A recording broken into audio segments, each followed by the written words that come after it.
Hello friends, welcome to pebbles and welcome to my course of 48 laws of power या फिर सत्ता के 48 नियम। रूल नंबर 35 कहता है कि master the art of timing. Timing की कला में निपुण होना चाहिए आपको। कभी भी सामने वाले को ये नहीं लगना चाहिए कि आप बहुत जल्दी में हो या आप बहुत इम्प्रेस्ड हो। अगर ये टाइमिंग की कला और ये बार्गेनिंग की कला अगर सीखनी हो तो किसी भी आपके घर के लेडीज़ के साथ शॉपिंग के लिए जाइए, आप पागल हो जाएंगे। लेकिन अगर आप ठीक तरह से स्टडी करोगे तो आपको उसमें से बहुत कुछ सीखने को मिलेगा। सबसे बड़ी बात आपको सीखने को मिलेगी पेशेंस।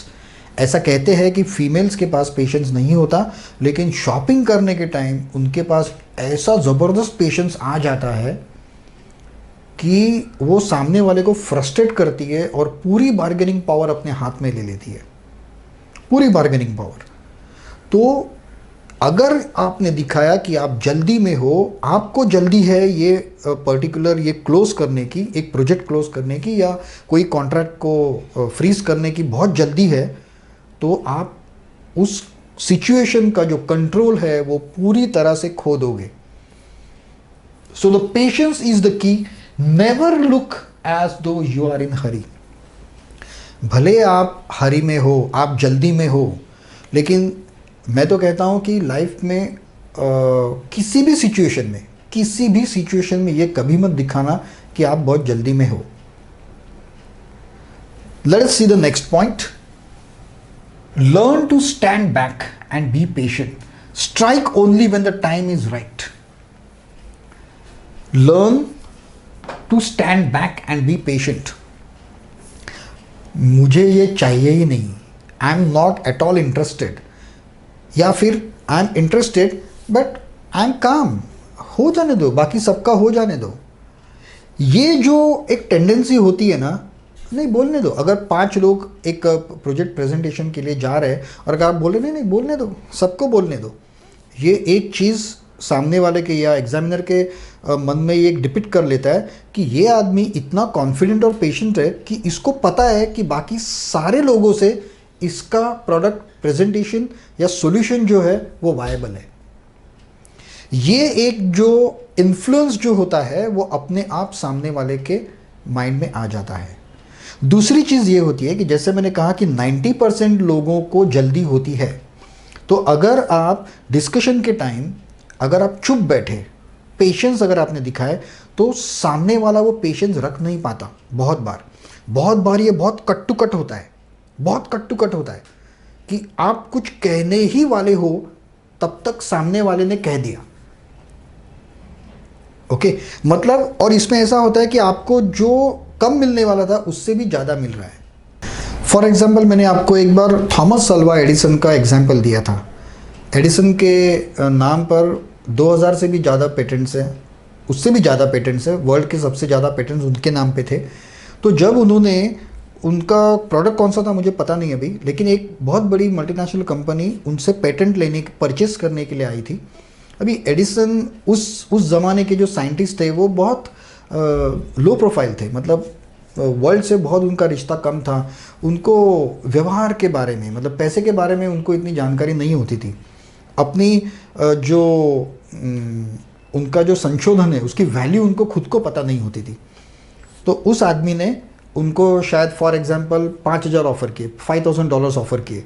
तो एडिसन के तो ये ध्यान में ही ये फिगर नहीं थी। वो सोचने लगा, इतने साला, इतना तो मैंने ज़िंदगी में नहीं सोचा था। तो वो कुछ नहीं बोले, वो चुप बैठे। तो सामने वाले ने ऑफ़र बढ़ा दी, sir okay we will make it 10,000। तो ये इन्होंने जो पेशेंस रखा, मतलब इन्होंने जानबूझकर नहीं रखा, वो ये इस कला में माहिर नहीं थे, लेकिन गलती से ये पेशेंस हो गया, वहाँ पे साइलेंस हो गया। उन्होंने जल्दी नहीं दिखाई तो सामने वाले ने रेट बढ़ा दिया। अब तो ये तो बहुत ही शॉक ही हो गए पूरे, साला जो 5000 ही मेरे लिए ज़्यादा है, अब ये 10,000 कह रहा है, ये तो शॉक ही हो गए। तो वापस ये चुप बैठ गए। अब सामने वाले को लगा कि ये तो बहुत कम बोल दिया मैंने, शायद ये कॉन्ट्रैक्ट या ये पेटेंट मेरे कंपनी से चला न जाए, तो उसने 15,000 कर दिया। और जिस पेटेंट को एक्सपेक्टेशंस, जो एडिसन का एक्सपेक्टेशन 2,000 2,500 का था, उसके लिए उनको 15,000 मिल गए, 15,000। क्यों हुआ ये? Only because of the patience. Stand back and patience. जल्दी नहीं दिखाना है किसी भी चीज में। जब आप जल्दी नहीं दिखाओगे तो सामने वाला बोलने लगेगा और फिर बार्गेनिंग पावर पूरी की पूरी आपके हाथ में आएगी। The next will see anticipate events and work with the spirit of the time. कई बार हम स्पॉन्टेनियसली जाते हैं, लेकिन मेरी ये सलाह है कि किसी भी काम के लिए कभी भी स्पॉन्टेनियसली नहीं जाना चाहिए। मतलब बिना सोचे समझे, बिना स्टडी किए, बिना कुछ होमवर्क किए अगर हम कहीं भी स्पॉन्टेनियसली अगर गए तो हम टाइमिंग मैच नहीं कर पाते। तो कभी कभी ऐसा होता है कि सडनली कुछ तो इवेंट आता है, सडनली कुछ तो होता है और हमें वहाँ पे प्रेजेंट करना है या हमें वहाँ पे दिखाना है, तब हम टाइमिंग कैसे मैच करेंगे? तो उसके लिए हमें आदत होनी चाहिए एंटिसिपेट द इवेंट्स। जो घटना आगे घट सकती है उसके बारे में पहले ही सोचना सीखो। पहले ही सोचना सीखो, तभी आप एंटिसिपेट कर पाओगे। आपने पहले ही सोच के रखा है कि ये हो सकता है, क्या क्या हो सकता है, ये आपको देखना पड़ेगा।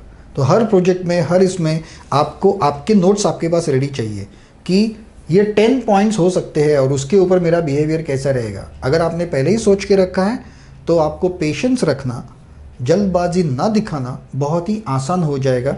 और इतना स्टडी आपने उसका किया है तो आपको राइट टाइम का पता भी अपने आप चलेगा। अपने आप आपको राइट टाइम का पता चलेगा, क्योंकि राइट टाइम स्ट्राइक जो होता है ना, वो हमारा दिमाग अपने आप कर लेता है।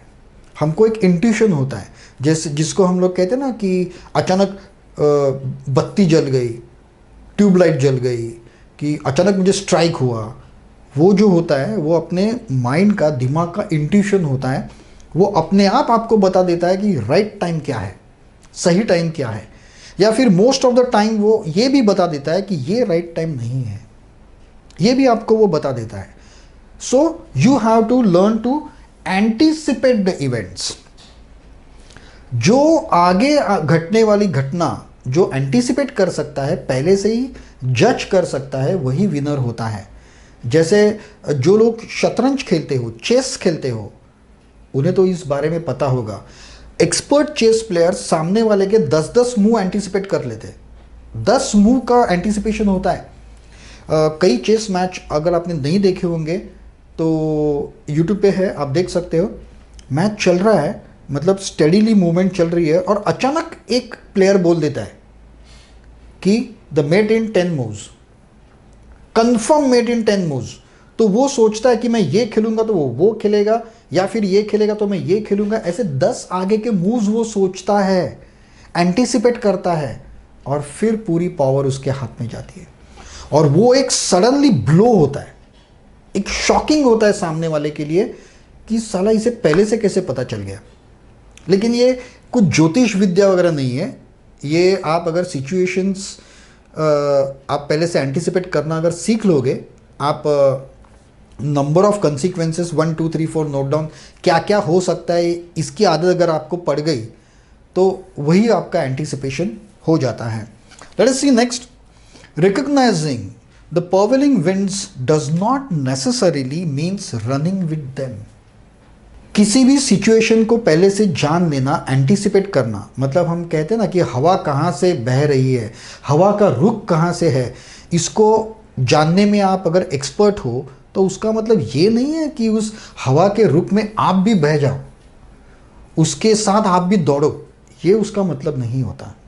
इसका मतलब यही होता है कि हवा का रुख जान लो, लेकिन उसके साथ दौड़ने मत लगो इमीडिएटली। उसके साथ दौड़ने की ज़रूरत नहीं है। जिनको दौड़ना है उनको दौड़ने दो, जिनको आगे आगे करना है, जिनको जल्दबाजी करनी है उनको करने दो। आप रुको, be patient, stand back and at the right time only आप जाइए। अगर आपको पतंग उड़ाने की कला अगर आप में है, पतंग अगर आप उड़ा सकते हो या बचपन में कभी उड़ाया होगा, तो आपको पता है कि हवा तो बहती रहती है, लेकिन आप कंटिन्यूसली पतंग खींचते रहते हो क्या अगर उड़ाना है तो? नहीं, आप सही मौके का, वो पतंग का जो ऊपरी हिस्सा जो होता है वो ऊपर आने की राह देखते हो और उसी समय उसको खींचते हो तो पतंग अपने आप ऊपर चली जाती है। लेकिन अगर ये साइड या नीचे है तो आप कितना भी खींचो, कितना भी ट्राई करो, पतंग ऊपर जाने वाली नहीं है, वो नहीं जा सकती कभी भी। सो वो चीज़ याद रखिए, हवा का रुख जान लेना, किसी भी मैटर को एंटिसिपेट कर लेना, इसका मतलब ये नहीं होता कि उसके साथ में बहते जाना, not necessary at all. So friends, this was the rule number 35, master the art of timing. That's all for today in this rule number 35. If you like this तो ज़रूर शेयर कीजिए, लाइक कीजिए और कमेंट्स देना मत भूलिएगा। Last में मैं यही कहूँगा कि अगर सब्सक्राइब नहीं किया है तो ज़रूर कर दीजिए, बेल आइकॉन भी दबा दीजिए। तो अब हम मिलेंगे द रूल नंबर 36 में इन माय नेक्स्ट वीडियो। तब तक के लिए have a nice day, good bye.